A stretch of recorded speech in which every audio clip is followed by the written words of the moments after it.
افلا یتدبرون القرآن، تدبر قرآن، مولانا امین احسن اصلاحی۔ سورہ القمر، تمہید۔ بسم اللہ الرحمن الرحیم۔ سورہ کا عمود اور سابق سورہ سے تعلق۔ اس سورہ کا آغاز اسی مضمون سے ہوا ہے جس پر سابق سورہ ختم ہوئی ہے۔ سابق سورہ ازفت الازفہ، قریب آ پہنچی ہے، قریب آنے والی کی تنبیہ پر تمام ہوئی۔ اس سورہ کا آغاز اقتربت الساعۃ وانشق القمر، عذاب کی گھڑی قریب آن پہنچی اور چاند شق ہو گیا سے ہوا۔ گویا ازفت الازفہ کے اجمال کی اس میں تفصیل فرما دی گئی ہے۔ اس مناسبت کے علاوہ وہ ایک اور ظاہری مناسبت بھی دونوں میں واضح ہے۔ پہلی سورہ میں ستاروں کے حبوط و سقوط سے دعوے پر شہادت پیش کی گئی ہے اور اس میں چاند کے پھٹنے سے۔ اس میں آیت وَلَقَدْ يَسَّرْنَا الْقُرْآنَ لِلذِّكْرِ فَهَلْ مِن مُدَّكِرٍ بار بار دہرائی گئی ہے۔ جس سورہ میں کسی آیت کی ترجیح ہو اس کو سورہ میں خاص اہمیت حاصل ہو جاتی ہے۔ گویا متکلم تھوڑے تھوڑے وقفے سے اپنے دعوے پر دلائل بیان کرتے ہوئے ضدی مخاطب کو بار بار توجہ دلاتا ہے کہ اپنی ضد پر کیوں اڑے ہوئے ہو، اس واضح حقیقت پر کیوں نہیں غور کرتے جو تمہارے سامنے دلائل کی روشنی میں پیش کی جا رہی ہے۔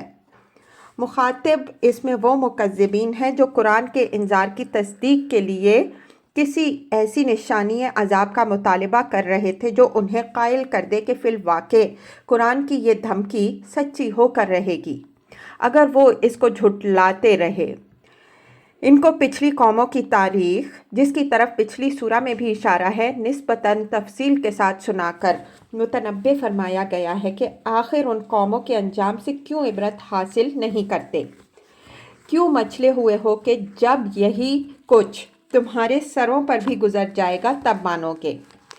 اللہ تعالیٰ کا عظیم احسان ہے کہ اس نے تمہیں عذاب کی نشانی دکھانے کی جگہ ایک ایسی کتاب تم پر اتاری ہے جو تمہیں تعلیم و تذکیر اور تمہارے شکوک و شبہات دور کرنے کے لیے ہر پہلو سے جامع و کامل ہے اور تمام ضروری اوصاف و محاسن سے آراستہ ہے۔ لیکن تمہارا حال یہ ہے کہ اللہ تعالیٰ کی رحمت کی جگہ تم اس کے عذاب کے طالب بنے ہوئے ہو۔ سورہ کے مطالب کا تجزیہ۔ آیات 1 تا 8 نبی صلی اللہ علیہ وآلہ وسلم کو تسلی کہ ان ضدیوں کے مطالبہ عذاب کی کوئی پرواہ نہ کرو۔ ان کو بڑی سے بڑی نشانی بھی دکھا دی جائے تب بھی یہ ماننے والے نہیں ہیں۔ یہ عقل کے پیرو نہیں بلکہ اپنی خواہشوں کے غلام ہیں۔ ان کے لیے قوموں کی تاریخ میں بڑا درس عبرت ہے، لیکن ان میں عبرت پذیری کی صلاحیت نہیں ہے۔ یہ تمہاری پکار سننے والے نہیں ہیں۔ ان کا معاملہ اب اس پکارنے والے پر چھوڑو جو قرآن کے بجائے ان کو جہنم کے لیے پکارے گا، اور یہ اس کی پکار پر اس طرح قبروں سے نکلیں گے جس طرح پراگندہ ٹڈیاں برآمد ہوتی ہیں۔ آیات 9 تا 42 قریش کو قوم نوح، عاد، سمود، قوم لوط اور قوم فرعون کے انجام سے سبق لینے کی ہدایت کہ انہوں نے بھی تمہاری ہی طرح اپنے اپنے رسولوں کی تکذیب کی، تو دیکھ لو کہ ان کا کیا انجام ہوا۔ وہی انجام تمہارا بھی ہوگا اگر تم نے انہی کی روش اختیار کی۔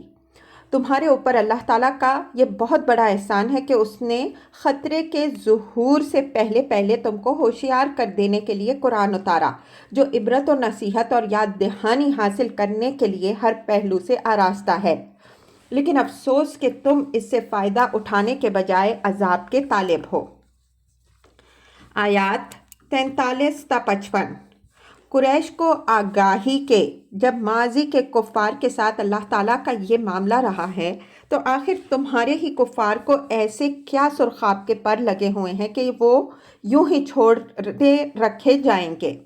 کیا اللہ تعالیٰ نے اپنی کتابوں میں ان کے لیے معافی کا کوئی پروانہ لکھ دیا ہے؟ کیا ان کو گمان ہے کہ وہ ہمارے مقابل میں اپنی مدافعت کر لیں گے؟ اگر وہ اس حماقت میں مبتلا ہیں تو یاد رکھیں کہ اللہ کافروں اور متقیوں کے ساتھ ایک معاملہ نہیں کرے گا۔ بلکہ کافروں کو وہ جہنم کی سزا دے گا اور مومنوں کو جنت کے صلے سے نوازے گا۔